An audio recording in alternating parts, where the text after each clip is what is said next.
திருச்சிற்றம்பலம். என்பாலை பிறப்பு அறுத்து இங்கு இமையவர்க்கும் அறிய ஒண்ணா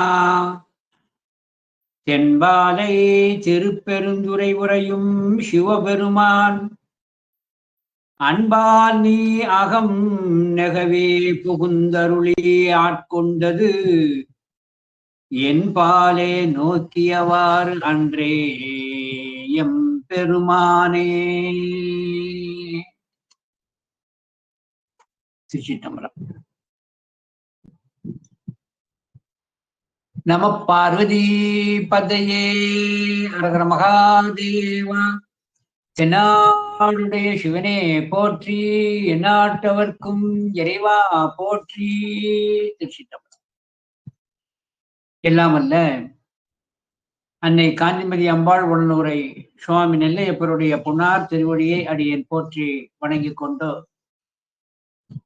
மேன்மை புரிந்திய திருமந்திர நகரிலே கோயில் கண்டு எழுந்தருளி உயிர்கள் உய்யும் பொருட்டு நல்வாழ்வு தந்தருளி கொண்டிருக்கின்ற அன்னை பாகம்பிரியாள் உடனுரை சங்கர ராமேஸ்வரருடைய பொன்னார் திருவடியை அடியேன் போற்றி வணங்கிக் கொண்டு, யான் பெற்ற இன்பம் பெருகையும் வையகம் என்ற நோக்கிலே திருக்கருவை 10 அந்தாதியை அருளி செய்த அரசகவியினுடைய பொன்னார் திருவடியை அடியேன் போற்றி வணங்கிக் கொண்டு, வையமெங்கும் வைதிக சைவம் வளர்ந்திடல் வேண்டும் என்ற நோக்கிலே செயல்பட்டு கொண்டிருக்கின்ற தூத்துக்குடி புனிதர் பேரவையினை சார்ந்திருக்கின்ற அனைத்து பொறுப்பாளர்களுக்கும், அந்த அமைப்பிலே தங்களை இணைத்துக் கொண்டிருக்கின்ற அன்பர்களுக்கும், இந்த நிகழ்வினை கண்டும் கேட்டும் பயனடைந்து கொண்டிருக்கின்ற அன்பர்களுக்கும் நெல்லை சிவகாந்தி ஆகிய அடியேனது பணிவான வணக்கத்தை தெரிவித்துக் கொள்கின்றேன். திருவருளும் குருவருளும் கூட்டி வைக்க நாம் தூத்துக்குடி புனிதர் பேரவையினுடைய ஒரு பெரும் உதவியினாலே அரசகவி இயற்றியருடைய திருக்கருவை 10 அந்தாதியினை நாம் சிந்தனை செய்து கொள்ளுகின்ற ஒரு பெரிய வாய்ப்பு நமக்கு இறைவன் கொடுத்திருக்கின்றான். அந்த திருக்கருவை 10 அந்தாதியிலே இன்று 27வது திருப்பாடலாகிய மனத்தை யான் தினம் வணங்குவன், மனத்தை யான் தினம் வணங்குவன் என்று தொடங்குகின்ற அந்த 27வது திருப்பாடலிலே இருந்து சிந்தனையை மேற்கொள்வோம். மிகப்பெரியவர்களே, இந்த நூலினுடைய தலைப்பு கொஞ்சம் சிந்தனைக்கு உரியது. திருக்கருவை 10 அந்தாதி. இந்த 10 அந்தாதி என்பதற்கு ஏற்கனவே நான் கூறிய விளக்கம் இருந்தாலும் சிறிது ஞாபகப்படுத்திக் கொண்டு மேலே செல்கிறேன். உலகிலேயே ஆதியிலேயே செம்மொழி என்று அழைக்கப்படுவது நம்முடைய தமிழ் ஒன்றுதான். இந்த தமிழ் என்பது சிறப்பு பெறுவதற்கு காரணம் தமிழிலே இருக்கின்ற இலக்கணமும் அந்த இலக்கணத்திற்கு அரணாக அமைந்திருக்கின்ற இலக்கியங்களும். நம்முடைய தமிழ் மொழியிலே இருப்பதை போன்ற இலக்கணம் வேறு எந்த மொழிக்கும் கிடையாது. நம்முடைய தமிழ் மொழியிலே செய்யுள் யாப்பென சொல்லுகின்ற பொழுது அவைகள் 96 வகை பிரபந்தமாக வைத்து சொல்லப்படுகிறது. அந்த 96 வகை பிரபந்தங்களிலே ஒன்றுதான் அந்தாதி என்று சொல்லப்படும். இந்த அந்தாதி பல வகையாக அது பெயர் பெறுகிறது. அந்தாதி என்பதனுடைய ஒரு பொருள், ஒரு பாட்டினுடைய அந்தம் அடுத்த பாடலுடைய ஆதியாக, ஒரு பாடலுடைய முடிவு, அந்த சொல் அடுத்த பாடலின் தொடக்கமாக அமையும். அது கடைசி வார்த்தையாக இருக்கலாம், அல்லது கடைசி வரியிலே இருக்கிற ஒரு வார்த்தையாக இருக்கலாம், அல்லது கடைசி வரியிலே இருக்கிற கடைசி வார்த்தையில் இருக்கிற ஒரு எழுத்தை வைத்தும் தொடங்கலாம். இது அந்தாதி என்று பெயர். அதிலே ஒரு கவனிக்க வேண்டியது, இந்த அந்தாதி என்பது 100 திருப்பாடல்களை கொண்டதாக படிப்பதுதான் மரபு. கடைசி பாடல் 100வது பாடலினுடைய கடைசி வார்த்தை முதல் பாடலோடு மண்டலித்தல் வேண்டும். அது அப்படியே பாடலோடு இந்த வில் பூட்டின மாதிரி பூட்டி, இது அந்தாதி என்று அங்கே சொல்லி காட்டப்படுகிறது. இந்த அந்தாதி என்பதனுடைய ஒரு பொருள், ஒரு பாடலினுடைய முடிவு அடுத்த பாடலினுடைய தொடக்கம் 100 பாடல்களை உடையதாக இருத்தல் வேண்டும் என்று சொல்லப்பட்டது. இதிலே கணபதி வணக்கம் அல்லது விநாயகர் காப்பு என்பது அது எண்ணிக்கையிலே சேருவது இல்லை. எனவே விநாயகர் காப்பை விட்டு 100 பாடல்கள் பாடுதல் வேண்டும். இப்படி பாடுகின்ற பொழுது இந்த அந்தாதியிலே அப்படி நிறைய நம்முடைய நூல்களிலே இருக்கிறது. நம்முடைய திருமுறையிலே எடுத்துக்கொண்டால் கைலை பாதி காலத்தி பாதி அந்தாதி, கபிலதேவ நாயனார் அருளி செய்திருக்கின்ற சிவபெருமான் திருவந்தாதி, பரணதேவ நாயனார் அருளி செய்திருக்கின்ற சிவபெருமான் திருவந்தாதி, அருளி செய்திருக்கின்ற திரு ஏகம்பமுடையார் அந்தாதி, இது போக நம்பியாண்டார் நம்பி சுவாமிகள் அருளி செய்திருக்கின்ற ஆளுடை பிள்ளையார் திருவந்தாதி என்றிருக்கிறார். எல்லாம் 1 முதல் 100 பாடல்களை தொடர்ச்சியாக வரும். ஆனால் இந்த அந்தாதியை வைத்துக் கொண்டு 100 பாடல்களை வைத்துக் கொண்டு 10 கொத்துக்களாக வைத்து பாடுவது 10 அந்தாதி. 10 கொத்துக்களாக வைத்து பாடுவது. அப்படி 10 கொத்துக்களாக வைத்து பாடப்பட்டதுதான் திருவாசகத்தின் உள்ளே வருகின்ற திருச்சதகம். அந்த திருச்சதகம் எடுத்துக்கொண்டால் அது 10 கொத்துக்களாக 100 பாடல்களை உடையது. அதை ஏன் அந்தாதி என்று அங்கே சொல்லப்படவில்லை என சொன்னால் அதற்கு காரணம் இருக்கிறது. அது அந்தாதி தொடையிலே அமைந்திருக்கிறது. அந்தாதி தொடையிலே ஒரு பாடலுடைய முடிவு அடுத்த பாட தொடக்கமாக வருகிறது. 100 பாடல்கள் உடையது, சந்தேகம் இல்லை. ஆனால் அந்த திருச்சதகத்தை மட்டும் ஏன் அந்தாதி என்று பெயர் வைக்கப்படவில்லை என சொன்னால், தனி நூலாக இருந்தால்தான் அதுக்கு அந்தாதி என்று ஒரு நூல் பெயரிடுதல் வேண்டும். இது திருவாசகத்தின் உள்ளே வருகின்ற பதிகத்தினுடைய தலைப்பு. அதனால அதுக்கு அந்தாதி என்று சொல்லாமல் திருச்சதகம் என்று சொல்லப்பட்டது. நல்ல கவனமா கொண்டணும். ஒரு பாடலை சொல்லி அதுக்கு அந்தாதின்னு சொன்னா அது தனி பிரபந்தமாக நூலாக இருக்கணும், பதிகம் இருக்கணும். ஆனால் இது திருவாசகத்தினுள்ளே வரக்கூடிய பதிகங்களில் ஒன்று உள்ளடங்கியது. எனவே அதை பதிகம் என்று சொல்லுகின்ற அந்த அந்தாதி என்று சொல்லுகின்ற மரபை விட்டு விட்டார். 2வது திருவாசகத்துல அந்த 10 கொத்துக்களும் ஒவ்வொரு பாடலுக்கும் அடுத்த பதிக கொத்துக்கும் அந்த பொருள் தொடர்பு வரிசைமையாக, முறைமையாக, படிமுறையாக வருவதை போல அமைத்திருக்கிறார். அதனால்தான் அங்கே அந்தாதி என்று பெயரிடாமல் திருச்சதகம் என்று பொதுவாக பெயரிடப்பட்டது. இதே போல இந்த 10 அந்தாதி என்பது நிறைய இருக்கிறது. மாதவ சிவஞான சுவாமிகள் அருளி செய்திருக்கின்ற கலசை 10 அந்தாதி, இப்படி எண்ணற்ற 10 அந்தாதிகள் இருக்கிறது. அந்த 10 அந்தாதிக்கும் அந்த அந்தாதிக்கு என்ன வித்தியாசம் சொன்னா, சாதாரணமாக அந்தாதியிலே ஒரே செய்யுள் யாப்பு இருக்கும். ஆனா 10 அந்தாதியிலே 10 கொத்துக்கள் என சொல்லுகின்ற பொழுது ஒவ்வொரு கொத்தும் ஒவ்வொரு செய்யுள் யாப்பினை உடையது. ஒவ்வொரு செய்யுள் யாப்பினை உடையது.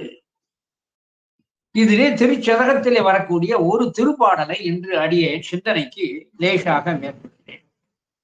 திருச்சதகத்துல வரக்கூடிய 63வது பாடல். இதை நான் ஏன் சொல்கிறேன் சொன்னா, இந்த பாடலினுடைய தொடக்கம் எப்படி அடுத்த பாடலினுடைய இந்த பாடலினுடைய முடிவு வார்த்தை எப்படி அடுத்த பாடலுக்கு தொடக்கமாக வருகிறது என்பதற்கு காட்டுகிறேன். போற்றி என்போலும் பொய்யகம்மை ஆட்கொள்ளும் வல்லன், போற்றி நின் பாதம் போற்றி நாதனே போற்றி போற்றி, போற்றி நின் கருணை வெள்ள புது மது புவனம் நீர் தீ கால் கால் இயமானன் வானம் இடிசுடற்கு கடவுளானே. இது காருண்யத்து இரங்கல் என்கின்ற அந்த தலைப்பின் கீழே வரக்கூடிய 7வது குத்து, காருண்யத்து இரங்கல். இந்த காருண்யத்து இரங்கல் என்றால் சிவனது கருணையை குறித்து இறந்து நிற்றல், வேண்டி நிற்றல், விரும்பி நிற்றல், இறைவனது கருணையை குறித்து இறங்கி நிற்றல். மணிவாசக பெருந்தகையினுடைய திருவுள்ள குணத்தை பூவிலே சென்று மனம் பொருந்துவதைப் போல உன்னிலே நான் வந்து பொருந்துதல் வேண்டும் என்று அங்கே விண்ணப்பம் செய்ததுதான் இந்த காருண்யத்து இரங்கல் என்று சொல்லக்கூடிய. இந்த காருண்யத்து இரங்கல் என்பதனுடைய இந்த கொத்தினுடைய ஒரு சிறப்பு இதிலே போற்றி என்று வருகிறது. ஒவ்வொரு பாடல்லையும் வருது. அதைத்தான் போற்றி என்போலும் பொய்யரம்மை ஆட்கொள்ளும் வள்ளல் போற்றி நின்பாதம் போற்றி நாதனே போற்றி போற்றி போற்றி நின் கருணை வெள்ள புது மது புவனம் நீர் தீ கால் இயமானன் வானம் இடிசுடர் கடவுளானே கடவுளானே என்று பிடிக்கிறார். அடுத்த பாடல் கடவுளே போற்றி. நூல்களிலே வரக்கூடிய போற்றி என்பதனுடைய ஒரு பொருள் வணங்குகிறேன் என்ற பொருளை எடுக்கணும். அதே மாதிரி பல்லாண்டு கூறுதுமேனு இறைவனை பல்லாண்டு கூறு இறைவனை வாழ்த்துவதை போல நேரடி பொருள் எடுத்தல் கூடாது. இறைவனை நம்மளையா வாழ்த்துவது? உலகத்திலேயே நாம சொல்றோமே வாழ்த்த வயதில்லை வணங்குகிறோம்னு. அதனாலே அங்கே பல்லாண்டு கூறுதுமே என்பதற்கு இறைவனை நேரடியாக வாழ்த்துவதை போல பொருள் எடுக்கக்கூடாது. இப்போ இந்த திருச்சதகத்துல பாருங்க, அந்த தொடர்ச்சி கடவுளே என்று முடித்தவர் இப்ப கடவுளே என்று தொடங்குறார். கடவுளே போற்றி என்னை கண்டுகொண்டு அருள் போற்றி விடவுளே உருக்கி என்னை ஆண்டிட வேண்டும் போற்றி உடல் எது கலந்திட்டு ஒல்லை உம்ப தந்து அருள் போற்றி சடையுடைய கங்கை வைத்த சங்கரா போற்றி போற்றி. இந்த திருப்பாடலுக்கு லேசாக ஒரு பொருளை காண்போம். கடவுளே போற்றி. இந்த கடவுளே போற்றி என்பதில் வரக்கூடிய கடவுள் என்ற ஒரு சொல்லுக்கு பொருள் என்ன, அதை விளக்கமாக பின்னால பார்க்கணும். மற்றைய திருவார்த்தைகளுக்கு நம்ம விளக்கம் பார்க்கணும். கடவுளே போற்றி என்னை கண்டுகொண்டு அருளை போற்றி. நான் இடர்பட்டிருக்கும் காலத்திலே நான் இடர்படாதவாறு என்னை அடையாளம் கண்டு எனக்கு அருள் செய்வாய். என்பது துன்பம் வருகிறது வந்தது என்பதை நான் அறியேன். காலத்தை அறிந்து என்னை அடையாளம் கொண்டு எனக்கு அருள் செய். என்னை கண்டுகொண்டு அருள் போற்றி விட உளே உருக்கி என்னை ஆண்டிட வேண்டும் போற்றி. என் மனத்திலே இருக்கின்ற இருவகை பற்றும் நீங்கி என் உடல் பற்று மனப்பற்று இரண்டையும் நீக்கி உன்பால் என் மனதை உருகும்படி செய்வாயாக. அதை விடவுளையை உருக்கி என்னை ஆண்டிட வேண்டும் போற்றி. உடல் எது களைந்திட்டு ஒல்லை உம்பர் தந்தருளு போற்றி. வினைவயத்தால் வந்த இந்த உடம்பை விட்டு விட்டு என்ன நான் விடும்படியாக. என்ன ஒரு கண்மத்தை அனுபவிக்கத்தானே உடல். எனவே வினைவயத்தால் வந்திருக்கின்ற இந்த உடலை நான் விடும்படி உடல் எது களைந்திட்டு, உடல் இதெல்லாம் வினையால் வந்த இந்த உடம்பை நான் களைந்திட்டு ஒல்லை உம்பர் தந்தருளு போற்றி விரைந்து வந்து மேலான கதியை எனக்கு தந்தருள் போற்றி. சடையுளே கங்கை வைத்த சங்கர போற்றி. சடையுளே கங்கை வைத்த சங்கர போற்றி. இது பொருள் வெளிப்படையாக இருக்கு. இப்போ இந்த அருமையான இதுல சிந்திக்க வேண்டிய ஒரு பகுதி கடவுளே என்ற ஒரு சொல் வருகிறது. கடவுளே என்று சொல்வது ஒரு வார்த்தை அன்று, இரு வார்த்தைகள் இணைந்திருக்கிறது. இந்த இரு வார்த்தைகள் இணைந்திருக்கின்ற பொழுது அது பொருள் வேறுபடும். அண்டர்னு அர்த்தம் வேற, ஸ்டாண்டுன்னு அர்த்தம் வேற. அந்த ரெண்டும் சேரும்போது அண்டர்ஸ்டாண்டுன்னு அர்த்தம் வேற. இதே போல கடவுளே கடவுள் என்று சொல்வதனுடைய பொருள் மேலான இறைத்தன்மை. ஆனால் அது இரு சொற்களால் ஆனது. கட உள். கட என்பதற்கு ஒரு பொருள் இருக்கிறது, உள் என்பதற்கு பொருள் இருக்கிறது. அந்த இரண்டும் சேர்ந்துதான் கடவுள் என்ற மேலான பொருள் என்பது மூன்று வகைகள். இந்த கடவுள் என்பதற்கு பொருள் என்ன? கட உள். உள் என்றால் உள்ளே மனத்தே இருப்பவன், ஆன்மாவில் உள்ளே இருப்பவன், நம் உள்ளே ஆன்மாவில் உறைபவன் உள். கடந்து என்றால் நம்மை கடந்து, இந்த உடம்பினை கடந்து அப்பாலும். எனவே அண்டத்திலும் பிண்டத்திலும் அவன் இருக்கின்றான் என்பதை காட்டுவதற்காகத்தான் கட உள் என்று அங்கே செயல்படுகிறது. அதாவது உள்ளே மனத்தும் இருப்பான் அல்லது வெளியேயும் இருப்பான், இரண்டிலும் இருப்பான். ஏன் உள்ளே மனத்திலும் இருப்பான் என்று அங்கே சொல்லப்பட்டது? மனம் என்பதை நாம் அனுபவத்தால் தான் உணர முடியும், கண்டுகொள்ள இயலாது. இந்த மனம் எப்படிப்பட்டது என்பது தனக்கே தெரியாது. அதுக்கு ஒரு உருவமோ வேறு வடிவமோ கிடையாது. ஆனால் தொழிற்படுகிறது. அதை வைத்து மனம் என ஒன்று. இதே போல இறைவனை நாம் ஒரு கண்டித பொருளாக காண நம்மால் இயலாது. ஆனால் அனுபவத்தால் உணரலாம். அதனால்தான் மனத்தை சிவத்தும் உரைகின்ற இடம் என்று அங்கே சொல்லி காட்டப்பட்டிருக்கிறது. இந்த கட உள் நம் உள்ளும் இருக்கிறான், நம்மை கடந்தும் இருக்கிறான் என்பதற்கு இந்த சொல்லுக்கு விளக்கத்தை திருமூல தேவநாயனார் 5வது திருத்த மந்திரத்துல 5வது தந்திரத்துல சொல்லி காட்டுகிறார். 5வது தந்திரத்துல திருமூலர் கடவுள் என்பதற்கு விளக்கம். உள்ளத்தும் உள்ளன் புறத்தும் உள்ளன், திருமந்திரமாட உள்ளத்தும் உள்ளன் புறத்தும் உள்ளன் என்பவர்க்கு உள்ளத்தும் உள்ளன் புறத்தும் உள்ளன் எம்இறை. உள்ளத்தும் இல்லை புறத்தும் இல்லை என்பவர்க்கு உள்ளத்தும் இல்லை புறத்தும் இல்லைதானே. அருமையான விளக்கம். மனம் என்பதை நான் பார்க்கல, அப்படி ஒண்ணு கிடையாதுன்னு சொல்லிட்டேன்னா அப்போ உனக்கு மனமே இல்லை போன்ற. ஆனால் அது காண முடியாத பொழுது அதனுடைய தொழிற்பாட்டை வைத்து செயலை வைத்து நம்ம இயக்குவதை வைத்து அது ஏதோ இருக்கிறது என்று சொல்றோம். இதை நம்பணும். எனவே உள்ளேயும் இருக்கிறான் வெளியேயும் இருக்கிறான்னு நம்புனா உள்ளேயும் இருப்பான் உள்ளேயும் இருப்பான். அதை நம்பாதவர்களுக்கு உள்ளும் இல்லை புறமும் இல்லை. உள்ளத்தும் உள்ளன் புறத்தும் உள்ளன் என்பவர்க்கு உள்ளத்தும் உள்ளன் புறத்தும் உள்ளன் எம் இறை. அந்த கடவுள் என்பதற்கு எம் இறை, என்னை ஆள்பவன், தலைமையானவன். உள்ளத்தும் இல்லை புறத்தும் இல்லை என்பவர்க்கு உள்ளத்தும் இல்லை புறத்தும் இல்லை. புறத்தே உள்ளான், ஆனா நான் பார்க்கலையே. ஒரு பொருள் காண முடியாத பொருளாகவே இருந்தால் அது இல் பொருள்.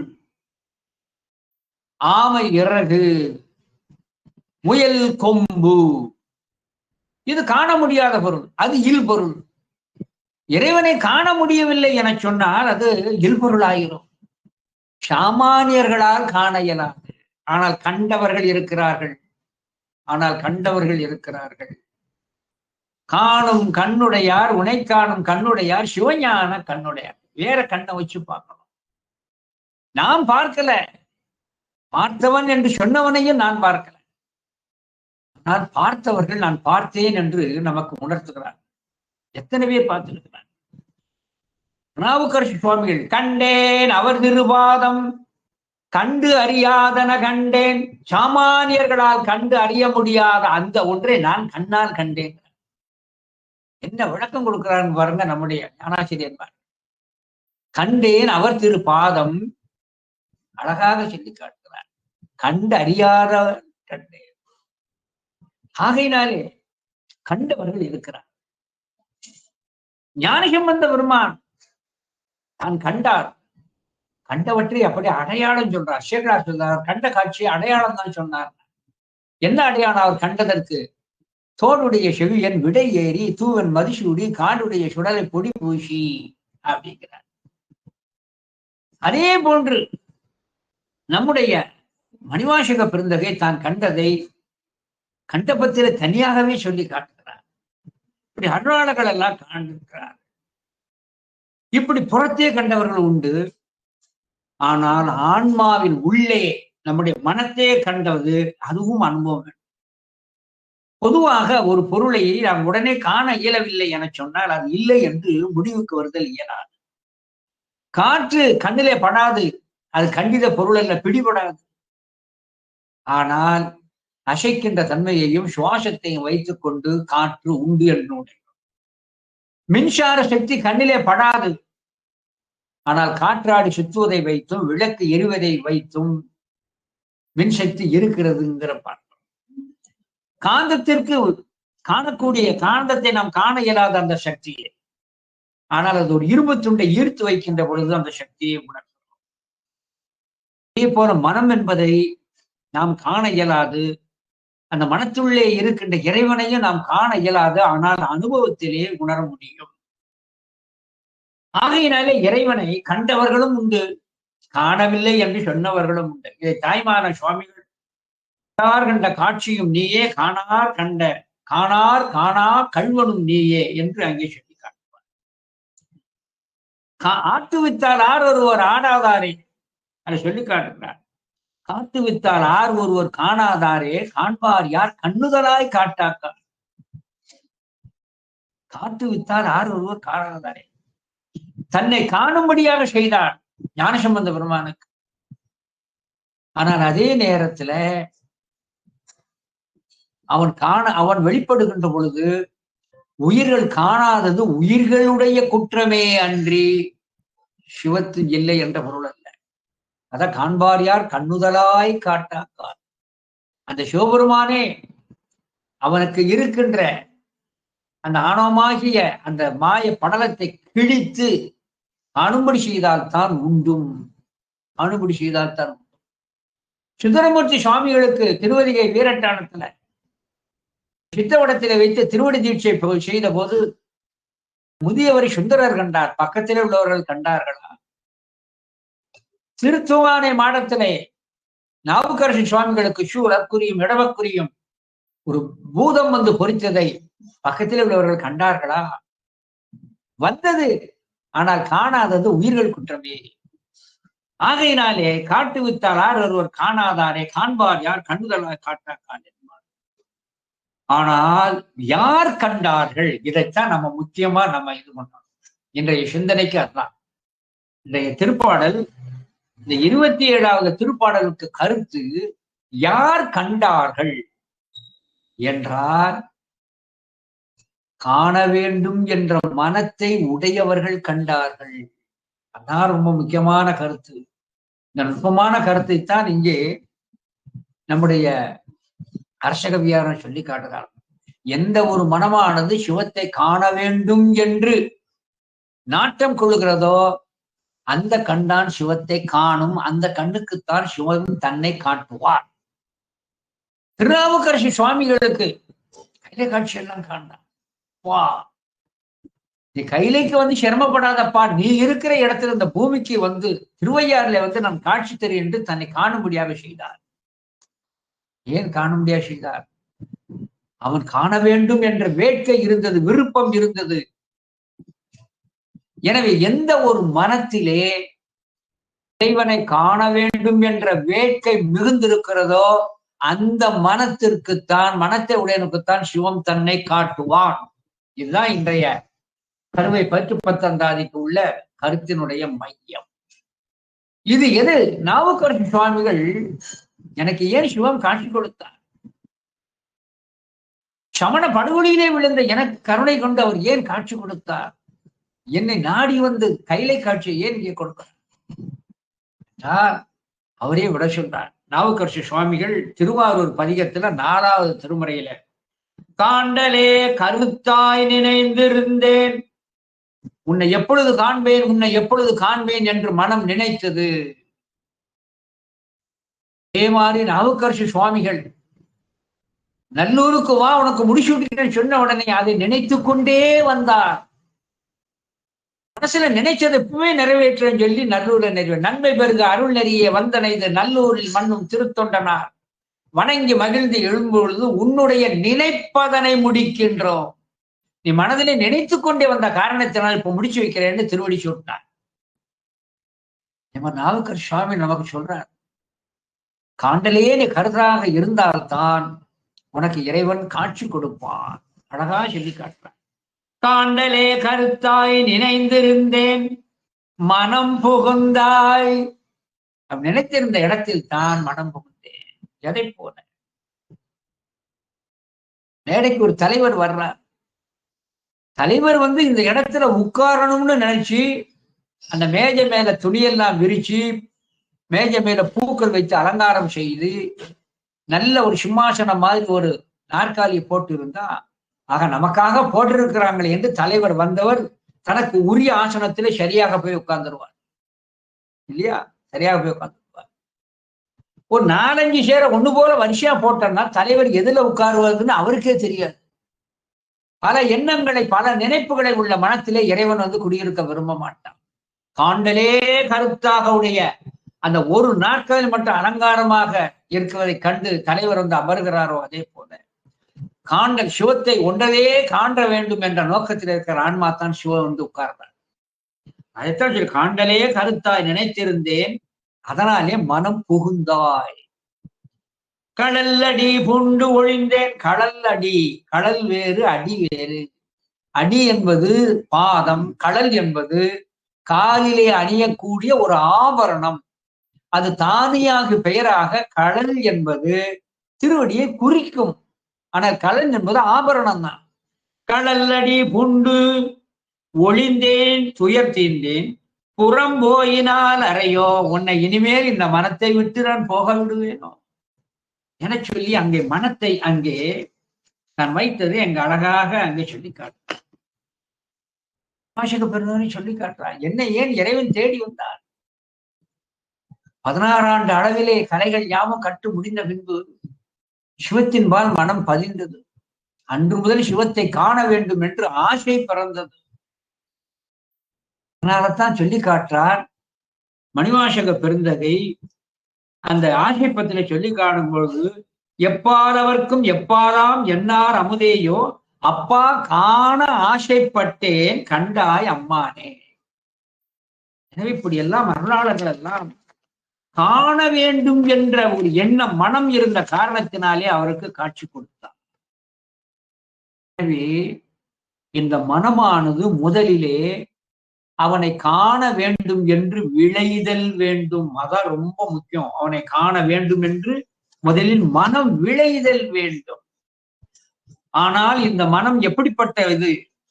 நாம் எதேனும் நாம் நினைத்தால் அதை விட்டு விட்டு இப்ப நினைக்கும், அடுத்த கணமே அது வேறு ஒரு எண்ணத்திலே அது மாற்றி விடுகிறது. எப்படி ஒரு குரங்கானது கிளை விட்டு கிளை தாவுகிறதோ அதே போல ஒன்று விட்டு ஒன்றுபட்டும் தன்மையை உடையதுதான் நம்முடைய மனம். அதனால்தான் காண்டலே கருத்தாய், வேறொன்று நினையாமல் காண்டலே கருத்தாய். எனவே அந்த மனம் என சொல்லக்கூடியது ஒன்றை பற்றி. ஆகையினாலே மனம் பற்றினால்தான் காரியம் சித்திக்கும். அதனால்தான் அபிப்பிராட்டி அறம் செய்யன்னு சொல்லல, மரம் செய்ய விரும்பு. மனத்துக்கு சொல்றார் மூல மரம் செய்ய வேண்டும் என்று மனத்தால் விரும்புனார். அறம் செய்ய விரும்பு என்று அழகாக சொல்லி காட்டுறார். எனவே இதைத்தான் ஆண்டோர்கள் மனம் வைத்தால் மார்க்கம் உண்டு. நாம் ஒருமைப்பட்ட மனத்தோடு அவன் மேல் நம்முடைய மனத்தை பதிய வைத்தால் உயிர்கின்ற மார்க்கம் உண்டு. அந்த மனம் வைத்தால் மார்க்கம் உண்டு. ஆகையினால்தான் ஆண்டோர்கள் மனத்தை நோக்கி இறந்து கேட்டார். ஏ மனமே, நீ நல்லா இருப்ப, இறைவனை நினையப்பா, உயிராக எனக்கு துணை செய் என்று ஞானாசிரியன்மார்கள் மனத்தை விழித்த பல பாடல்கள் பாடியிருக்கிறார். மருந்தவை மந்திரம் ஞானசம்பந்தர். மருந்தவை மந்திரம் மறுமன நெறியவை மற்றுமெல்லாம் மருந்துயர் கெடும் அவர் நாமமே சிந்தை செய் நன்னெஞ்சமே. நீ நல்ல பல்லு இல்ல, நீ நல்ல குழந்தை இல்ல, நான் சொல்றபடி கேளுப்பான்னு அந்த தாப்பன் சொல்றதை போல அந்த மனத்தை நோக்கி சொல்றார். அருந்தேற்கெடும் அவர் நாமமே சிந்தை செய் நல்லெஞ்சமே. நீ நல்லதில்லை, நான் சொன்னா கேட்பல, அவன் நாமத்தையே சிந்தை செய்யப்பா என்று மனத்தை விழித்தார்கள். ஆகையினாலே இந்த மனம் ஏன் இந்த மனம் மட்டும் நம்மோடு ஒத்துழைத்ததுன்னு சொன்னா நாம முக்தி பெற்று விடலாம். அதனாலதான் மாதவ சிவஞான சுவாமிகள் தன்னுடைய வாக்கிலே சொல்லுகின்ற பொழுது இந்த மனம் எப்படிப்பட்ட ஒரு மனம் என்று சொன்னார். இந்த மனத்துக்கு 2 இலக்கணத்தை சொல்லி காட்டுறார். இந்த மனம் எப்படிப்பட்டது என சொன்னால், இது மனம் ஒரு கருங்குரங்குங்கிறார். மனம் ஒரு கருங்குரங்கு. உண்ணும் முன் கடலும் மலையும் வானகமும் ஓடுவை மீழுவை அரிதே பன்னிடும் எல்லாம் கிடைத்ததாய் மதித்து பாவனை செய்தே தேக்கிடுவாய். என் இதில் பயன் என்று ஓர்ந்திலாய் கலசை ஈசனை பணிந்திலாய். எளியேன் தன்னையும் உடன் கொண்டு இழுத்து இழுத்து அலைத்தாய் தக்கதோ மனக்கருங்குரங்கே. மனக்கருங்குரங்கின் கைவசப்பட்டு மயங்கினேன். எப்படி? மனக்கருங்குரங்கின் கைவசப்பட்டு உருகினேன். ஆகையினாலே இந்த மனம் என்பது நம்மை இழுத்து சென்று சிவத்தை அடைய முடியாதபடி தடுக்கின்ற ஒரு பெரிய ஒன்று. ஆகையினாலேத்தான் மனமாகிய அந்த யானையினை, ஐம்புலன்களாகிய அந்த யானையினை 5 எழுத்தாகிய அங்குஷத்தை கொண்டு அடக்குதல் வேண்டும் என்று ஆண்டோர்கள் சொல்லி காட்டுவார்கள்.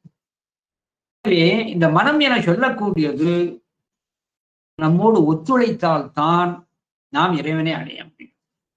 அத்தோடு மட்டுமல்லாமல் இந்த மனம் மட்டும் வைத்து விட்டோம் என சொன்னார் அது எந்த அளவிற்கு நமக்கு பெரும்பேறு தரும் என்பதற்கு ஒரு சின்ன புராண சான்றை சொல்றேன். சின்ன புராண சான்று. அதாவது முன்னொரு சமயத்துல பப்பர தேசத்துல பகவதி நகரிலே ஒரு அந்தணர் இருந்தார். அவருக்கு அசித்தன் என்று சொல்லக்கூடிய ஒரு புதல்வன் இருந்தார். அந்த அந்தணர் பெயர் தபனன். அந்த தபனன் என்ற அந்த அந்தணருக்கு புதல்வர் அசித்தன். அவன் சேரக்கூடாத சேர்க்கையின் காரணத்தினாலே ஒழுக்கம் கெட்டவனாக பாதகனாக மாறிட்டான். எந்த அளவிற்கு பாதகன பெண்ணாசை மிகுந்து அதன் பெண்ணாசை மிகுந்து கழுக்குடியனாகவும் மாறி பொருளை விரும்பி கொலை முதலானவர்கள் செய்வதற்கும் அவன் முன்வந்தான். அப்படிப்பட்ட அந்த தீயவனாகிய அசித்தன் தான் எல்லா இடத்திலும் துஷ்டத்தனத்தை கண்டான். உள்ளூரிலே தான் எல்லாரும் அடையாளம் கண்டார்கள். தான் இனி களவு செய்ய இயலாது என சொல்லி பக்கத்திலே இருக்கின்ற ஒரு கிராமத்திற்கு சென்றார். தார்க்கிய நகரம் என சொல்லக்கூடிய தார்க்கிய அந்த நகரத்திற்கு சென்று ஒரு இல்லத்திலே புகுந்து அங்கு இருக்கின்ற பொன் பொருளை களவு செய்ய நினைக்கிறார். அந்த தார்க்கிய நகரிலே இந்த களவு செய்வதற்கு இறங்கிய இடம் அவன் ஒரு அந்தணன். அவன் தியானத்துல உட்கார்ந்திருக்கிறான். தியானத்தில் அமர்ந்திருக்கின்ற பொழுது இதுதான் சமயம் என்று இந்த அசித்தனானவன் அந்த இல்லத்துக்குள்ளே புகுந்து தான் பொருளை எடுத்த பொருள்களை எல்லாம் அப்படி சேர்த்து ஒரு பொட்டணமாக கட்டி கொண்டு இருக்கின்ற பொழுது அவன் செய்த ஏதோ என்றோ செய்த நல்வினையின் காரணத்தினாலே யோக நிலையில இருந்து இந்த அந்தணன் விழித்து ஓடி சென்று களவு செய்த அந்த கல்வனாகிய அந்தணனை ஓடி சென்று கட்டி பிடித்து இவனை விட்டு போக முடியாதபடி தடுத்துட்டான். கட்டி பிடித்து கொண்டு கல்வன் எவ்வளவோ திமிரி பார்க்கிறான், தப்பி விட வேண்டும். இந்த அந்தணனானவன் நன்றாக கட்டி பிடித்து அமுக்கிக் கொண்டு உன்னை விடமாட்டேன். உடனே சொல்ல என்ன செய்ய போகிறார்? மற்ற கல்வன் மாதிரி உன்னை நினைக்கல. நீ என்னை போன்ற அந்தணர் குலத்திலே உள்ளவன். நீ மேன்மையான குலத்திலே பொருந்திய நீ நம்ம கீழ்மையான குலத்தை செயலை செய்து விட்டான். ஆகையினாலே உன்னை நான் விடப்போவதில்லை என்றார். இல்லை, இனிமேல் இந்த தொழிலை நான் செய்ய மாட்டேன். அதை நான் எப்படி நம்புவது இவர் கேட்கிறார். உடனே சத்தியமாக நான் இனி இந்த களவு தொழிலை செய்தல் மாட்டேன் என சொன்னார்.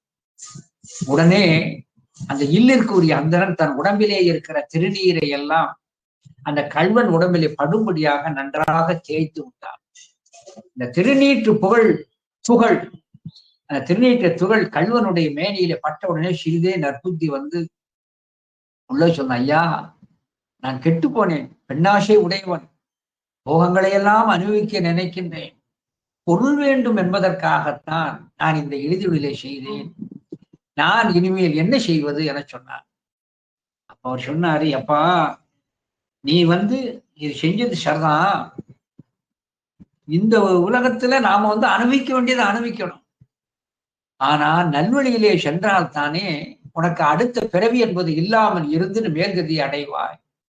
இழிதொழிலை செய்து நீ இந்த போகத்தை அணித்தான் நீ நரகத்துக்குள்ள போய் விடுவாய் அப்படின்னு. அப்ப என்ன செய்யணும்னா, இம்மையிலும் இன்பத்தை அனுபவித்து மறுமையிலும் அற்றாத இன்பத்தை அனுபவிக்க ஒரு உபாயம் இருக்கிறது, கேட்பாயா? நீங்கள் என்ன சொல்லுகிறீர்களோ அதைப்படி கேட்கிறேன். உடனே அந்த இல்லிற்குரிய அந்தணன் கல்வன அந்தணனை பார்த்து சொன்னார், இம்மைக்கு வேண்டிய இன்பத்தையும் மறுமைக்கு வேண்டிய இன்பத்தையும் தரக்கூடிய ஒரே ஒருவன் சிவபெருமான் பா. நீ அவனை பூஷனை செய், உனக்கு இம்மை இன்பமும் தருவாய், மறுமைக்குரிய இன்பத்தையும் கொடுப்பார், பூஷனை செய்தார். அப்ப சொன்னாரு கல்வன், பூஷணனை எப்படி பண்றது? சிவலிங்கத்தை வச்சு பண்ணும். சிவலிங்கத்தை வச்சு பண்ணா அவர் சொன்னார், சிவலிங்கத்தை வச்சு பண்ணணும்னா எனக்கு அது பண்ணது மனசு வராது, என் நினைப்பு போற பெண்கள் மேலத்தானே இருக்குன்னார். அப்பந்தான் அந்த அறிவுரை சொல்ற அந்தனர் சொல்றார், இன்றும் நீ போ, வழக்கம் போல ஒரு பெண்ணோடு நீ அனுபவிக்க செல், அவளை மேல் நோக்கி இப்படி தூங்கும்படியாக செய்து அவள் தனம் மேல் நோக்கி சிகரம் போல் இருப்பதை நீ சிவலிங்கமாக பாவித்து பூஷணை செய்கின்றாள். அப்படியா என சொன்னான். உடனே தான் கொண்டு சென்ற பொருளை எல்லாம் ஒரு பெண்ணிடம் கொடுத்து அவளை கீழே சயனத்தில் இருக்கும்படியாக செய்து அவள் முகத்தை மேல் நோக்கி இருக்கும்படியாக செய்தார். தனத்தை பார்த்தான், சிகரம் போல் இருப்பதை கண்டு சிவலிங்கமாகவே மனத்திலே நினைத்து பூஷணை பண்ணான். காட்டுக்குள்ள வச்சு அந்த தனத்தை கண்டு அதை சிவலிங்க குறியாகவே மனத்திலே பாவித்து பூஷணை செய்தான். அப்படி பூஷணை செய்த போது அவள் செய்த நல்வினையின் காரணத்தினாலே மனம் லயப்பட்டு பூஷணை செய்து கொண்டே இருக்கிறான். பூஜை முடிவில்லை.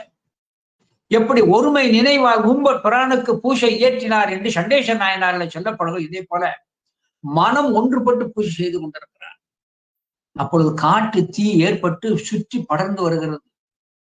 புகை மண்டலம் வந்தும் கூட இவன் மூக்கிலே அது படல. அக்கினி சுற்றி வருவது வெக்கைப்பட்டும் கூட இவனுக்கு அந்த உணர்வு இல்லை. அப்படி இருக்கின்ற அவன் என்ன செய்யலாம்? திடீரென்று பூஜனை செய்து கொண்டிருக்கவன் அந்த அக்னியானது சூழ்ந்து இவன் தன்னை அறியாமல் இருந்த பொழுது அந்த அக்னி இவனை அழித்து உயிரை பருகிவிட்டது. உயிர்ச்சி போகின்ற நேரத்திலே சிவபூஜை செய்த காரணத்தினாலே சிவகணங்கள் இவரை அழைத்து கைலைக்கு அழைத்து செல்ல, அப்படி கைலைக்கு அழைத்து செல்லப்பட்ட அவரை நோக்கி, சிவபெருமான், நீ சிவத்தையே ஒருமனதாக நினைத்து பூஜனை செய்த காரணத்தினாலே காசியிலே சென்று பிறப்பாயாக என சொல்லி காசியிலே பிறக்கும்படியாக செய்து, எப்படி பிறக்கும்படியாக செய்தார்? திருமாலுக்கு மகனாக வரும்படியாக செய்து அவரிடத்தே 5 பானங்களை கொடுத்து, நீ மன்மதன் என்று பெயர் வருவாய், உயிர்களுக்கு இச்சையை ஊட்டு என சொல்லி மன்மத பதவியை கொடுக்கிறார். எனவே மன்மதன் என சொல்லக்கூடியவன் அந்த பதத்தை இறைவனது ஆணையினால் செய்யக்கூடிய அந்த செயலை செய்கின்ற பேர் எப்படி பெற்றான் என சொன்னார். அவன் மனமானது சிவத்தை ஒன்றே நினைத்தது. சிவத்தை ஒன்றே மனதிலே பற்றிய காரணத்தினாலே தான். அதனால்தான் வாயானை மனத்தானே மனத்திருந்த கருத்தானே கருத்தறிந்து முடிப்பான் தன்னை என்று அங்கே அழகாக சொல்லி காட்டுகிறார். எனவே இந்த மனம் என்ற ஒன்று மட்டும் பற்றிவிட்டது என சொன்னால் அந்த ஆன்மா சிவத்தை நிச்சயமாக காணும். ஆகையினாலேத்தான் நம்முடைய அரசகவியானவர் இந்த 27வது திருப்பாடல்ல ஒரு நல்ல விண்ணப்பம் பண்றார். இந்த விண்ணப்பம் அருமையான விண்ணப்பம். நான் ஏன் மனதை வைத்து இவ்வளவு விளக்கம் சொல்றேன் என சொன்னா, யாருமே இது மாதிரி சொன்னதா நம்ம ஒருத்தர்கிட்ட காரியமாகணும்னா, எப்பா நல்லா இருப்பா, நான் கும்பிட்டு கேட்டுக்கிட்டுதான்ப்பா, நான் சொன்னபடி செய்ப்பா, எனக்கு இந்த காரியத்தை மட்டும் முடிச்சு கொடுத்துரு என்று நீ நல்லா இருப்பா, உன்னை கும்பிட்டு கேட்டுக்கிட்டுதுன்னு சொல்றோம் இல்லையா? இதே மாதிரிதான் நம்முடைய அரச கவி கேட்கிறா, என் மனமே உன்னை கும்பிட்டு கேட்டுக்கிட்டுதான், உன்னை நான் கும்பிடுதேன், தயவு செய்து சிவனை நான் அடையும்படியாக எனக்கு நீ உதவுதல் வேண்டும் என்று மனத்தை நோக்கி வணக்கம் செய்கின்ற ஒரே ஞானாசிரியர் நம்முடைய அரசகையோர். 2 வணக்கம் பண்றார். அந்த பாடல் எப்படிங்கிறத பார்ப்போம். மனத்தையான் தினம் வணங்குவன் மின் என வைகளும் நிலையற்ற தனத்தை வாழ்வினை நிலையென மதித்து உடல் ஆசையில் தளராதே, துழாய் முகில் போற்றிடும் கருவை வாழ் புண்ணியன் பாலர்கா சினத்த காலனை உதைத்தவன் பங்கைய சேவடி வணங்கு என்றே. அழகாக மனத்தை நோக்கி வணங்க. மனத்தை யான் தினம் வணங்குவேன், என்னோடு உடன் இருக்கின்ற என் மனமே உன்னை நான் வணங்குகிறேன், எப்பொழுதுமே வணங்குகிறேன், ஏன்னா நீதான் ஒத்துழைக்கணும். மனத்தை யான் தினம் வணங்குவேன், நீ என்ன செய்யக்கூடாது? மின் என வைகளும் என்னை போன்று தோன்றி அடைகின்ற இந்த உலகத்திலே நிலையற்ற தனத்தை வாழ்வினை நிலையென மதித்து உடல் ஆசையில் தளராதே.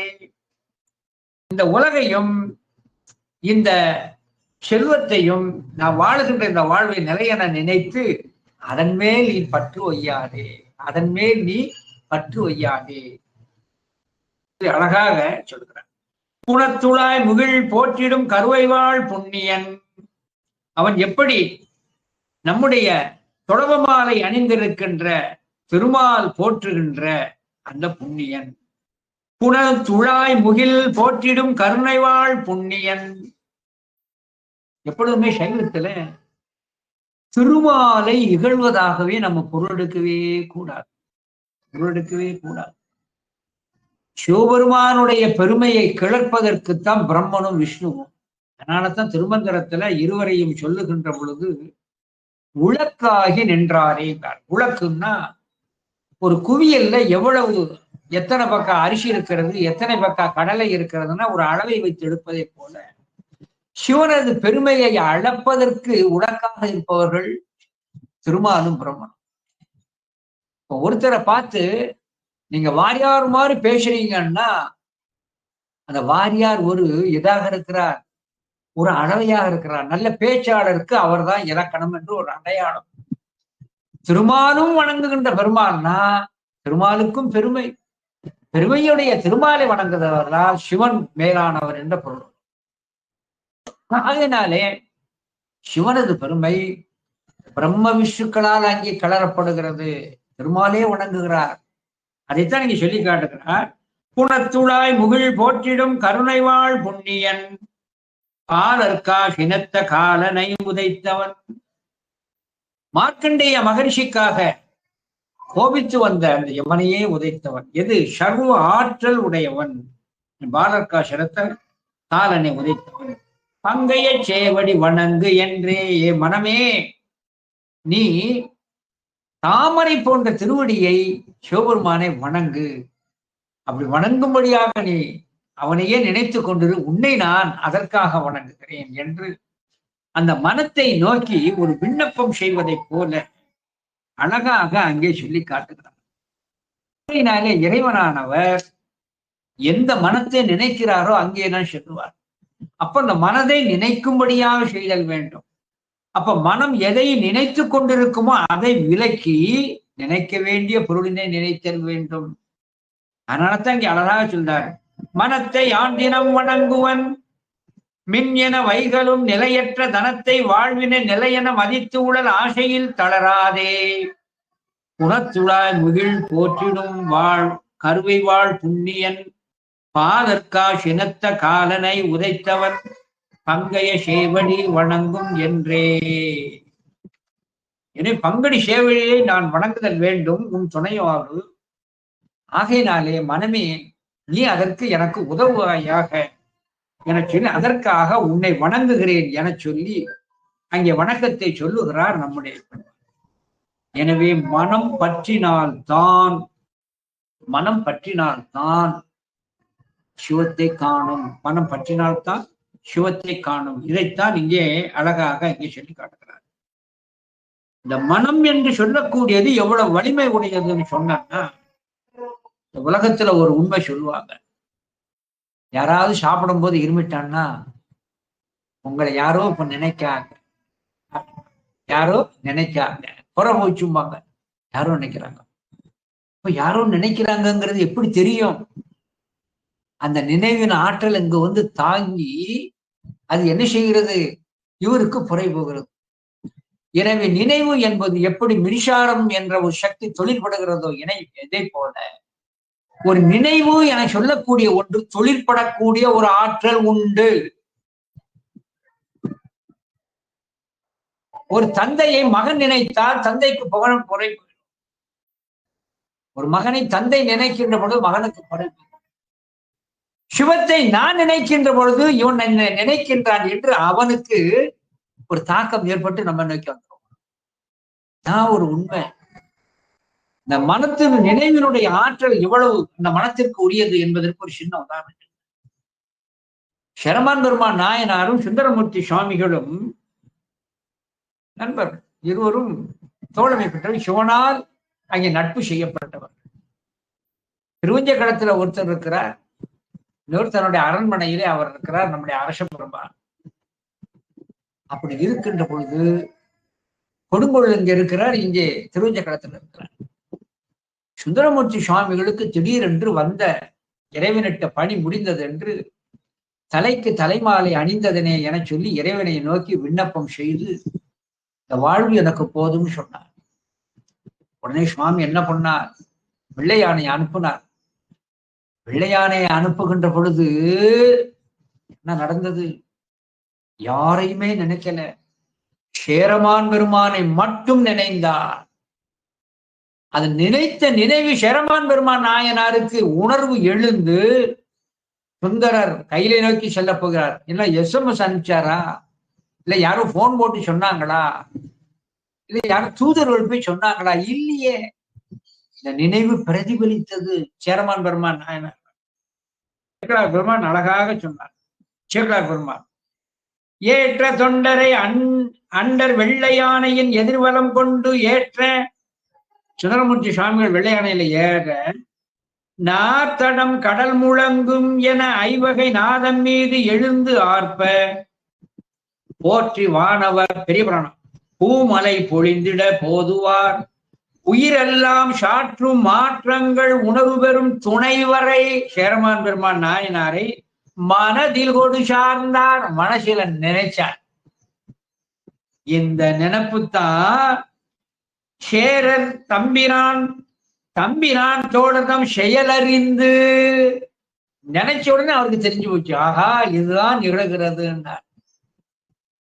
அப்ப வெள்ளான போகுது. சேரமான் பெருமான் நாயனார் பின்தொடர்ந்தார். அந்த பின்தொடர்ந்த செய்தியைத்தான் சேக்கலார் சொல்றது ரொம்ப விசேஷம். எப்படி நினைஞ்சார்? சேரமான் பெருமான் நாயனாரே சுந்தரமூர்த்தி சுவாமிகளை பின்தொடர்ந்து சென்று விட வேண்டும், கையிலைக்கு நாமும் போய்விட வேண்டும் என்பதற்காக சுந்தரமூர்த்தி சுவாமிகள் கையிலைக்கு வெள்ளையானையிலே போவதற்கு முன்பாக தான் குதிரையிலே அங்கே அமர்ந்திருக்கின்ற சேரமான் பெருமான் முதலிலேயே அந்த யானையிலே சுந்தர கையிலுக்கு போவதற்கு முன்பாக சேரமான் பெருமான் நாயனார் தன்னுடைய மனத்தை கையிலைக்கு செல்லும்படி சென்று விட்டார். மனசங்க தெளிச்சார். சேக்கலார் சொன்னார் பாருங்க அடுத்த பாடல்ல, சேரர் தம்பிரான் தோழகம் செயலறிந்தே அப்போதே சார நின்றதோர் பரியினை மிசை கொண்டு திருவஞ்சை களம் சார்வார் வீர வெண்களில் உகைத்து விண்மேல் செல்லும் மெய்த்தொண்டர் தம்மை கண்டார். அது வானத்துல செல்லுகிறது, இது குதிரை தரையில செல்லுகிறது. பாரில் நின்றிலல் சென்றல் தம் மனத்தோடு பரியும் முன் செலவிட்டார். அப்ப வானத்திலே செல்லுகின்ற இந்த வெள்ளையானையை முந்திக் கொண்டு கையிலுக்கு செல்ல வேண்டும் என்பதற்காக தன்னுடைய மனத்தை முதலில் விட்டு விட்டார். தம் மனத்தோடு பரியும் முன் செலவிட்டார். எனவே இந்த மனோ வேகம் என சொல்லக்கூடிய இருக்கிறதே அவ்வளவு தன்மை உடையது. எனவே அந்த மனம்தான் முதலில் செல்லுதல் வேண்டும். ஆகையினாலே தான் இந்த மனம் எவ்வளவு முக்கியத்துவம் உடையது, சிவத்தை அடைவதற்கு எப்படியெல்லாம் அது நமக்கு துணை செய்யும் என்பதை காட்டுவதற்காகத்தான் மனத்தை நோக்கி அழகாக ஒரு விண்ணப்பத்தை வைக்கிறார் நம்முடைய அரசகவியானவர் என சொல்லிக்கொண்டு அடுத்த திருப்பாடலை பார்ப்போம். வணங்கு என தலையணித்தனை நின் புகழ் வாழ்த்து என நாத்தந்தாய் இணங்கு என திருக்கூட்டமும் காட்டினை இனி பெரும் பேரு உண்டோ துணங்கையிட்டு வெம்பேக்கணம் குதித்திட சுடலையாடு அரங்காக கணங்கள் போட்டு நின்று ஆடிய குலகனே கருணை எம் பெருமானே. அருமையான இதை அடிக்கடி என்னுடைய உரையிலே இந்த திருப்பாடலை நான் மேற்கோள் காட்டியிருக்கிறேன். இப்போ பார்க்கிறோம். துணங்கையிட்டு வெம்பேகணம் குதித்திட, பெருமானே நீ துணங்கை என்கின்ற ஒரு கூத்தை ஆடுகின்ற பேய் கூட்டத்தோடு சேர்ந்து துணங்கையிட்டு வெம்பேகணம் குதித்திட சுடலை ஆடு அரங்காக, அந்த சுடுகாட்டையே தனக்கு அரங்கமாக வைத்து ஆடுகின்ற பெருமானே, கணங்கள் போற்ற நின்று ஆடிய குலகனே, அந்த அரங்கத்தை சுடுகாட்டை அரங்கமாக கொண்டு சிவகணங்கள் பாராட்ட நின்று ஆடுகின்ற அழகனே கருவையம் பெருமானே, வணங்கு என தலையளித்தனை, என்னை நோக்கி நீ வணக்கம் செய் என்று நீ எனக்கு என்ன செய்து விட்டாய், தலையை தந்திருக்கிறாய். உண்மையான ஒரு பெரிய கருத்தை நமக்கு அங்கே சொல்லி காட்டுகிறார்.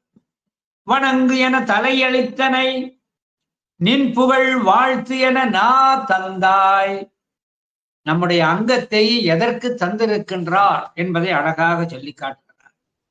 இணங்கு என திருக்கூட்டமும் காட்டினை. இணங்கு என திருக்கூட்டமும் காட்டினை. இனி பெரும் பேரு உண்டோ. இதுல பாடல் பொருள் வெளிப்படையாக இருக்கிறது. அவனுக்கு ஆட்படுவதற்காகவே நமக்கு இந்த பிறவி கொடுக்கப்பட்டிருக்கிறது. அதனாலதான் நமக்கு மனிதருக்கு உள்ள சிறப்பான அங்கத்தை ஒவ்வொன்றையும் சொல்லி திருநாவுக்கரசு சுவாமிகள் திரு அங்கமாலை என்று பாடினார். இந்த அங்கமாலை என சொல்லி நாவுக்கரசர் பாடியதனுடைய நோக்கம் என்ன தெரியுமா? தமிழ்ல இருக்கிற 96 வகை பிரபந்தத்துல அங்கமாலைன்னே ஒண்ணு இருக்கிறது. அதைத்தான் பாடுறார். அந்த அங்கமாலை பாடணும். இது தமிழ்ல பிரபந்தங்களிலே ஒன்று. கேசாதிபாதம் என்றும் பாதாதி கேசம் என்றும் வரும். அப்பர் சுவாமிகள் கேசாதிபாதத்தை பாடியிருக்கிறார். தலையே நீ வணங்காய். கடைசியில காலில் கொண்டு போய் முடிப்பார். திரு கோகரணம் சூலா கால்களால் பயன் என் அப்படி முடிப்பார். எனவே இந்த அங்கமாலை என சொல்லக்கூடியது 96 வகை பிரபந்தங்களிலே ஒன்று. இதில் எந்தெந்த அவயங்களை சொல்லுதல் வேண்டும் என்று ஒரு விதியும் இருக்கிறது.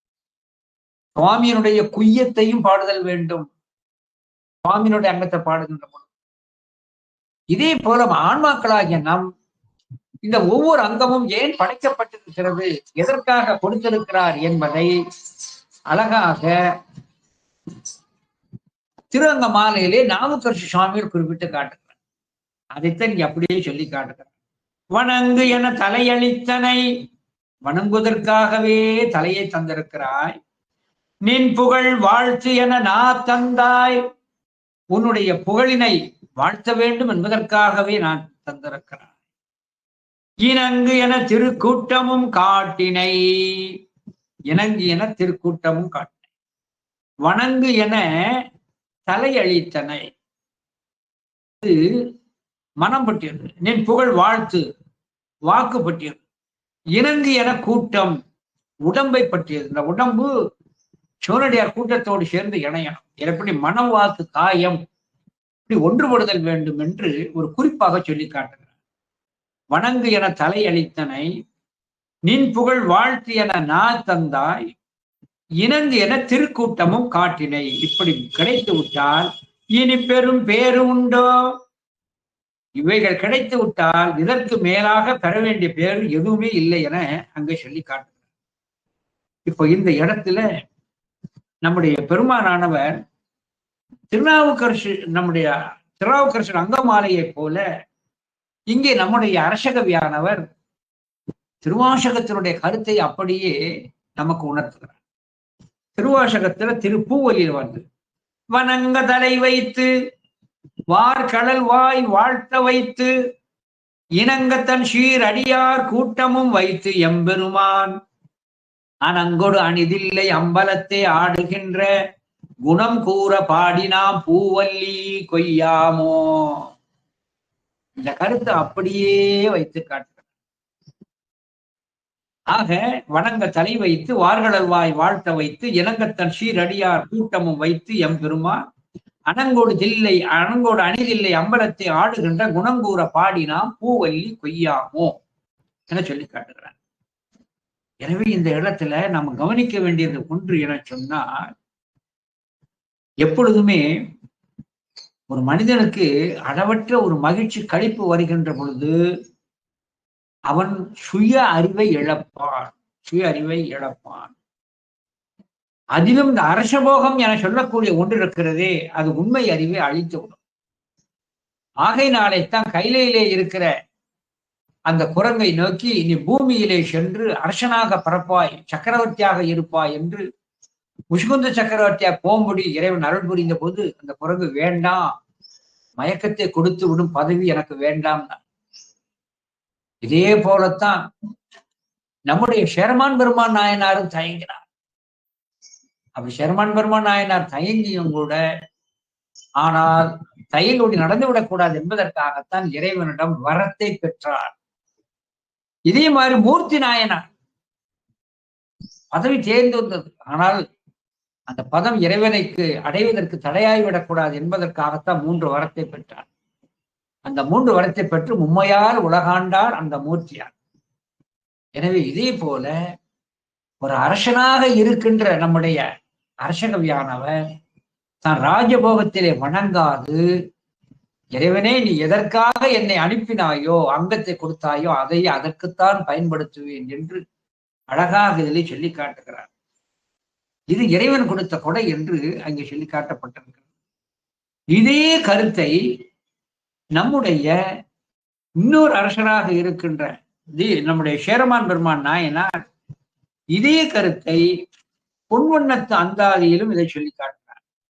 பொன்வண்ணத்து அந்தாதியிலே சேரமான் பெருமான் நாயனார், சிந்தனை செய்ய மனம் அமைத்தேன், செப்ப நான் அமைத்தேன், வந்தனை செய்ய தலை அமைத்தேன், கை தொழ அமைத்தேன், வந்தனை செய்வதற்கு அன்பு அமைத்தேன், மெய் அரும்பு அமைத்தேன், வெந்த வெந்நீரணி ஈஷற்கு இவை யான் விதித்தனவே.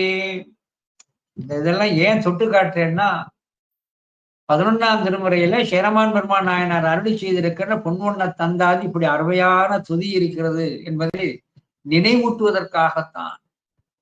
எவ்வளவு அருமையான செய்தி சேரமான் பெருமான். அவரும் ராஜபோகத்திலே மயங்காதவர். நம்முடைய அரச கவியும் ராஜபோகத்திலே வணங்காதவர். அதைத்தான் நீங்க அழகாக சொல்லி காட்டுகிறார். அதுல ஒரு கருத்து சேரமான் பெருமான் நாயனாரோட கருத்து சொல்லி காட்டுறேன்.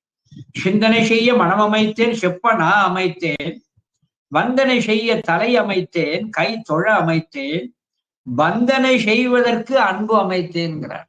வந்தனை கட்டுவதற்கு, கணவன் மனைவி என்று அந்த பந்தத்தை ஏற்படுத்துவதற்கு திருமாங்கல்யம். 2 பேரும் பந்தப்பட்டு கட்டப்பட்டார்கள் என்றை காட்டுவதற்காகத்தான் கல்யாணத்துல பொண்ணு மாப்பிள்ளையும் கையை கட்டி மனுமேடிய வரவன் செய்வார்கள். எனவே அங்க திருமாங்கல்யம் என்ற ஒன்று 2ஐயும் கட்டியது. அதான் தாலி கட்டி வச்சார். ஆகையினாலே ஒன்றை ஒன்று சேர்வதற்கு, பந்தப்படுத்துவதற்கு ஒரு கயிறு தேவைப்படுகிறது அல்லவா? இதே போல உயிரையும் சிவத்தையும் கட்டுகின்ற பந்தம் எது என்று சொன்னால் இறைவனால் கொடுக்கப்பட்ட அன்பு. அதைத்தான் பந்தனை செய்வதற்கு அன்பமைத்தேன் என்று சேரமான் பெருமான் நாயனார் அங்கே குறிப்பிட்டு காட்டுகிறார். எனவே இங்கே அழகாக நம்முடைய அங்கம் எதற்கெல்லாம் கொடுக்கப்பட்டிருக்கிறது என்பதை அழகாகத்தான் வணங்கு என தலையணித்தனை, நின் புகழ் வாழ்த்து என நான் தந்தாய். இறைவனை எந்த அளவிற்கு நம்முடைய நாவினாலே நாம் துதி செய்கிறோமோ அந்த அளவிற்கு ஆணவ மலத்தினுடைய வலிமை, வன்மை அது நெகிழ்ந்து கொடுத்து விடும். வினைகள் தேயும். இந்த துதிப்பதனால் என்ன பயன் என்பதற்கு எல்லோருக்குமே தெரியும். அதை நான் விரித்து சொல்ல வேண்டிய ஒரு அவசியம் இல்லை. அடுத்தார் சொல்லிகளை இணங்க என திருக்கூட்டமும் காட்டினை. இணங்கு என திருக்கூட்டமும் காட்டினை. அடியார்கள் இறைவனை வணங்கினால் போதாது. 3 வழிபாடு நமக்கு சொல்லப்பட்டிருக்கிறது. குரு வழிபாடு, லிங்க வழிபாடு, சங்கம வழிபாடு. குரு வழிபாடு இருக்கணும், லிங்க வழிபாடு பண்ணணும், சங்கம் வழிபாடு. 3 கட்டி. இந்த 3 கட்டியில தான் அடுப்பேறுவதை போல சிவச்சிடம் இருக்கின்ற அன்பு இந்த 3ஆக இருக்கணும். குரு, லிங்க, சங்கம பக்தி. ஆலயத்திற்கு வந்த அடியார் திருக்கூட்டத்திலே சென்று நாம் இணைந்து வணங்கி அவர்கள் கூட நிற்கணும். அந்த கூட்டத்துக்குள்ள போய் நம்மை சேர்ப்பிக்கணும். அப்படி சேர்ப்பிக்காத காரணத்தினாலே தானே திருவாரூரிலே சுந்தரமூர்த்தி சுவாமிகள் தன்னுடைய மனத்திலே அடியார்களிடம் நான் செல்வதற்கு, அருகில் செல்வதற்கு தகுதியற்றவன் என தன்னை சிறுமையாக பாவித்து ஒதுங்க போனார். ஆனா விரண்மிண்டர் என்ன நினைச்சிட்டார்? அடியார் கூட்டத்தை வணங்காமல் செல்லுகிறானே என சொல்லி சுந்தரன் அடியாருக்கு பிறகு அப்படின்னு.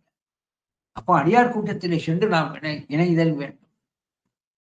இந்த அடியார்கள் கூட்டம் எல்லாம் அங்கே இணைவதற்காகத்தான் அங்கே திருவாரூரிலே அந்த அருமையான ஒரு சபை ஒன்று இருந்தது. அந்த இடத்திற்குத்தான் நம்முடைய சுந்தரமூர்த்தி சுவாமிகள் அங்கே செல்லுகிறார். ஆகையினாலே இந்த அடியார் திருக்கூட்டத்தில் சேர்ந்த அவசியம். அடியார் திருக்கூட்டத்திலே சென்று சேரவில்லை என சொன்னால், இந்த தேவாசிரிய மண்டபத்திலே சேராத காரணத்தினாலே தான் சுந்தரமூர்த்தி சுவாமிகளை புறவி என சொல்லப்பட்டார். ஆனா அடியார் கூட்டத்திலே செல்லாவிட்டால் என்ன நிகழும் என்பதை உணர்த்துகின்ற ஒரு குறிப்பு செயல் தான் அது.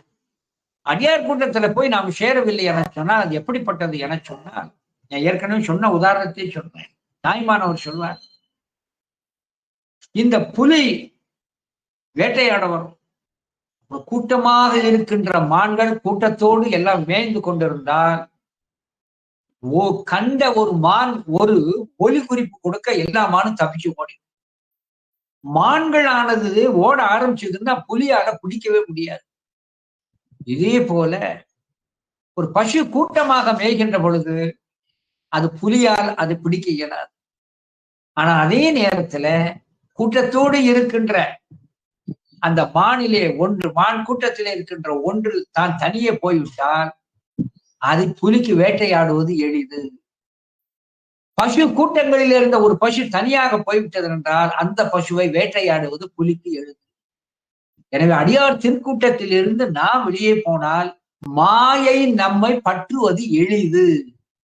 இதை தாய்மான சுவாமிகளே தன்னுடைய திருவாக்கினாலே, இனம் பிரிந்த மான்போல் இடையா வண்ணம் அடியா திருக்கூட்டத்தில் சேர்ப்பித்தார். கந்தர்களை வெண்பாவிலும் ஆயும் பல அடியாரோடும் கூட்டி அப்படிங்கிறார். உடையாளுந்த நடுவிற்கும் உடையாள் நடுவே நீ இருத்தி அடியே நடுவில் இருவீரும் இருப்பதால் அடியேன் முன் அடியார் நடுவில் இருக்கும் அருளை புரியாய். அடியார்கள் மத்தியிலே இருக்க வேண்டும் என சொல்லி காட்டப்பட்டது. இந்த அடியார் திருக்கூட்டத்திலே சென்று இருக்கின்ற அடியார்களுக்கும் அடியார் திருக்கூட்டத்திலே சேராதவர்களுக்கும் என்ன ஒரு வித்தியாசம் என்பதை நம்முடைய கருவூர் தேவர் 9ஆம் திருமுறையில லேசாக சொல்லி காட்டுறார். எப்படி சொல்லி காட்டுறாருன்னா, ஒருவர் செங்கசூளை வச்சிருக்கிறார். செங்கசூளை வச்சு கொண்டு என்ன செய்தார், செங்கலை எடுத்து முதல்ல அதை மரம் முதலானவர்களை வைத்து நன்றாக சுட்டு வைக்கிறார். செங்கலை சுட்டு வச்சு அடுக்கி அங்க வெயில்ல வச்சிருக்கிறார். இன்னொரு நாள் என்ன செய்தார், அவர் செங்கலை தயாரிச்சு பச்சை செங்கலை வச்சிருக்கார். பச்சை செங்கலையும் வாங்குபவர்கள் உண்டு, யாகசாலை போன்றவர்களுக்கு. சுட்ட செங்கல் வீடு கட்டுவதற்கு முதலான பயன்படுத்தலாம். இந்த பச்சை செங்கலை அறுத்து வச்சிருக்கிறார். பச்சை செங்கலா இருக்கிறது, சுட்ட செங்கலும் இருக்கிறது. சிறிது நாள் கழித்து பார்த்தால் காற்றுக்காகவும் வெயிலுக்காகவும் மழைக்காகவும் அங்கே காய்ந்து கொண்டிருந்த அந்த சுட்ட செங்கல் ஒரு பழுது இல்லாமல் அப்படியே இருக்கும். ஆனா பச்சை செங்கல் என்ன ஆகும், லேசா மழை பெஞ்சாலே பொது பொதுன்னு போயிடும், காத்தடிச்சாலே வெடிப்பு விழுந்துரும் இல்லையா? எனவே சுட்ட செங்கல்லே வலிமை இருக்கும், பச்சை செங்கலிலே அது லேசாக பாதிக்கப்படும். சுட்ட செங்கல் என சொல்லக்கூடியது அடியார் திருக்கூட்டத்திலே அது சென்று இயைந்தது. பச்சை செங்கல் என சொல்லக்கூடியது அடியார் இணக்கம் இல்லாதது என்று, இப்படி சுட்ட செங்கல் போல என்னை வலிமையுடைய நாக்கு என்று கருவூர் தேவன் திருவிடைமருதூர் மும்மணி கோவையில அங்கே அழகாக சொல்லி காட்டுகிறார். கருவூர் தேவர் திருவிடைமருதூர் மும்மணி கோவையில பெற்றம் ஏருடையார் மாதவர் காதல் வைத்து, அடியார்களுடைய அன்பு ஏற்படும்படியாக வைத்து, என்னை வெய்யவாம் செந்தி பட்ட இட்டிகை போல, அக்னியிலே சொல்லப்பட்ட அந்த செங்கலை போல என்னை வலிமையுடையவன் ஆக்கு என்று அழகா சொல்லி காட்டுறார். ஆகையினாலே தான் இந்த திருப்பாடலிலே இறைவன் அங்கத்தை ஏன் கொடுத்திருக்கிறான் என்பதை சொல்வதோடு மட்டுமல்லாது அடியார் கூட்டத்திலே இணைந்திருக்க வேண்டிய ஒரு அவசியத்தையும் அங்கே அழகாக சொல்லி காட்டுகிறார். வணங்கு என தலையளித்தனை நின்புகள் வாழ்த்தியன நாத்தந்தாய், இணங்கு என திருக்கூட்டமும் காட்டினை, இனி பெரும் பேருண்டு. இத்தனையும் கிடைத்து விட்டால் வேற பெற வேண்டியதில்லை, நிச்சயமாக சிவபுரம் அடையலாம். துணங்கையிட்டு வெம்பேய்கணம் குதித்திட சுடலையாடு அரங்காக, கணங்கள் போற்றி நின்று ஆடிய குலகனே கருவையம் பெருமானே என சொல்லி காட்டுகிறார். அடுத்த திருப்பாடல் அழகாக சொல்றார். நாமெல்லாம் பிறவி பெருங்கடலிலே கடக்கின்றோம். பிறவி பெருங்கடலிலே கிடைக்கின்ற நாம் நம் கைகளினால் கரையேற இயலும். அப்பொழுது ஒரு கலத்தின் உதவியாக, ஒரு மிதவையின் உதவியினால் தான் கரையை அடைய முடியும்.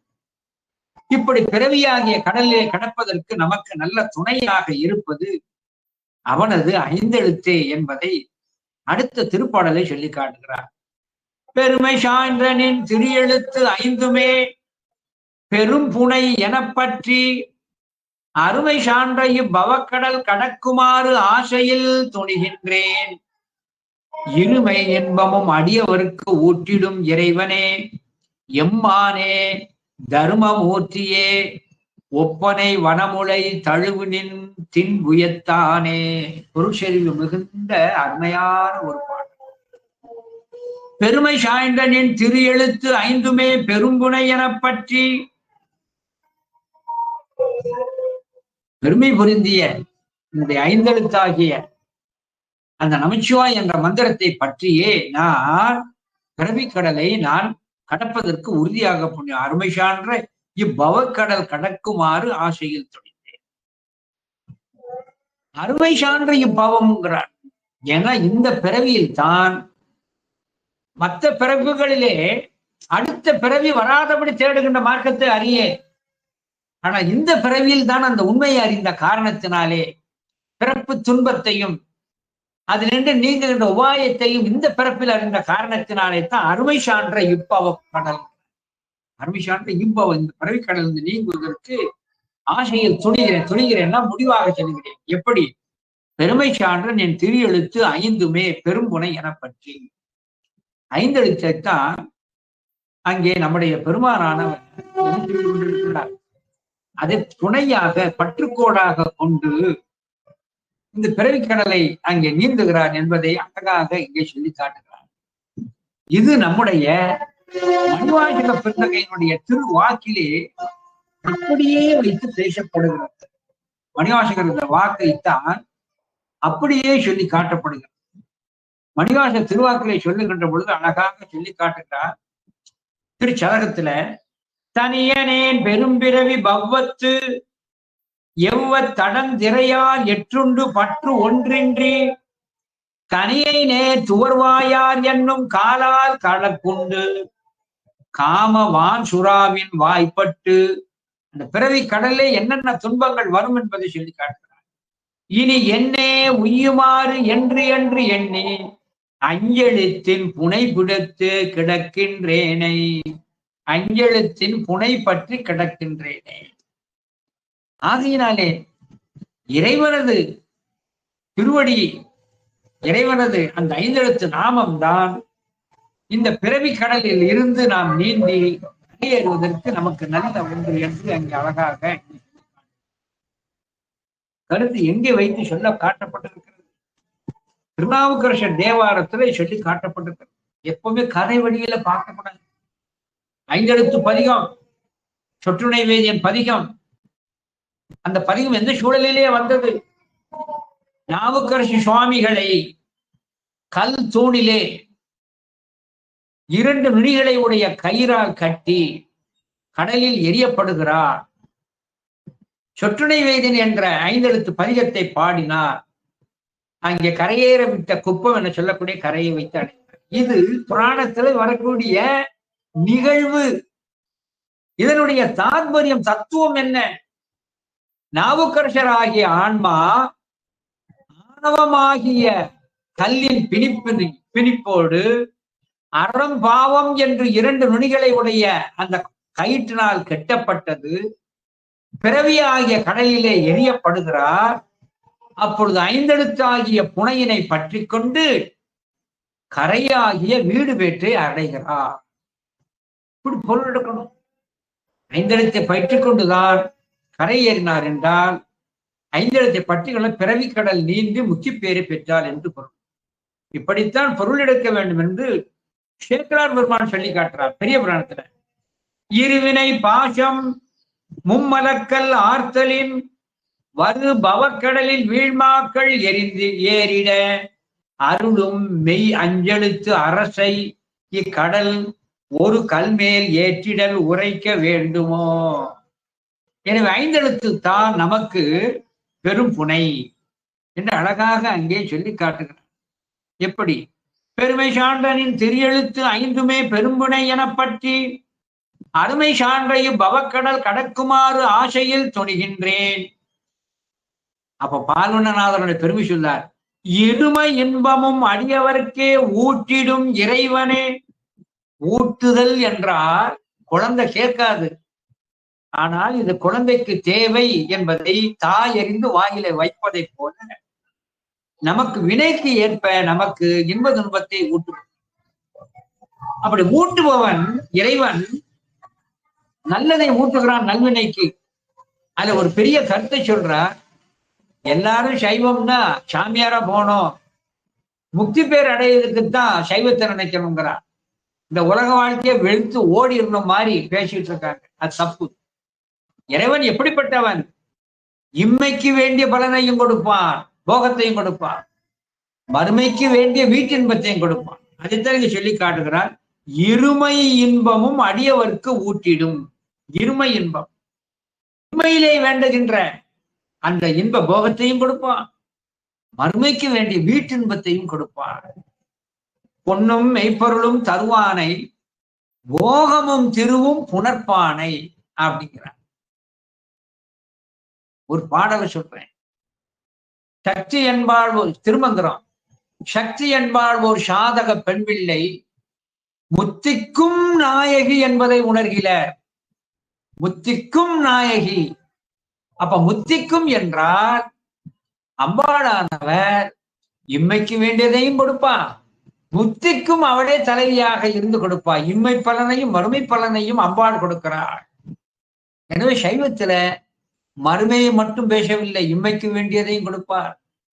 இம்மைக்கு வேண்டிய எதையுமே கேட்டு பெறலாம் என்பதைத்தான் சுந்தரமூர்த்தி சுவாமிகளுடைய திவ்ய புராணம் நமக்கு அந்த செய்தி நமக்கு உணர்த்துகிறது.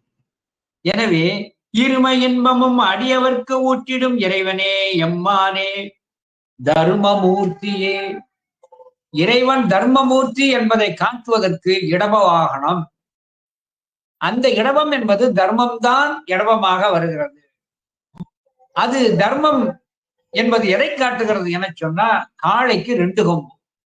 ஒரு கொம்பு எந்த நீளம், என்ன பருமன், என்ன வளைவில் இருக்கிறதோ, ஒரு கொம்பை போல இன்னொரு கொம்பும் அப்படித்தான் இருக்கும். இப்படிதான் இருக்கும்.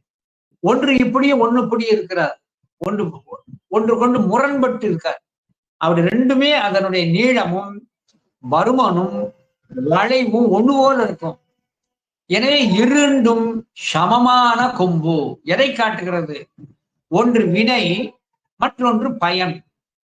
வினையாகிய கொம்பும் பயனாகிய கொம்பும் சமமாக இருக்கும், ஒன்றுக்கொண்டு மிகைப்படாது. வினைக்கு ஏற்ப சமமான பலனை கொடுப்பவர் சிவபெருமான், தர்மன். அதனால்தான் தர்ம விட ஏரி என்று அதை சொல்லி காட்டப்பட்டிருக்கிறது. தர்மமூர்த்தியே ஒப்பனை வனமுலை தழுவு தின்புயத்தானே. ஒப்பனையாகிய அந்த அம்மையினுடைய அழகிய தனத்தை உடைய பெருமானே.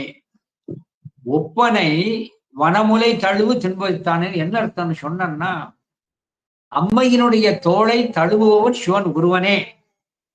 அம்மை என்பது அருளின் வடிவம், சிவம் என்பது நம்முடைய பெருமான்.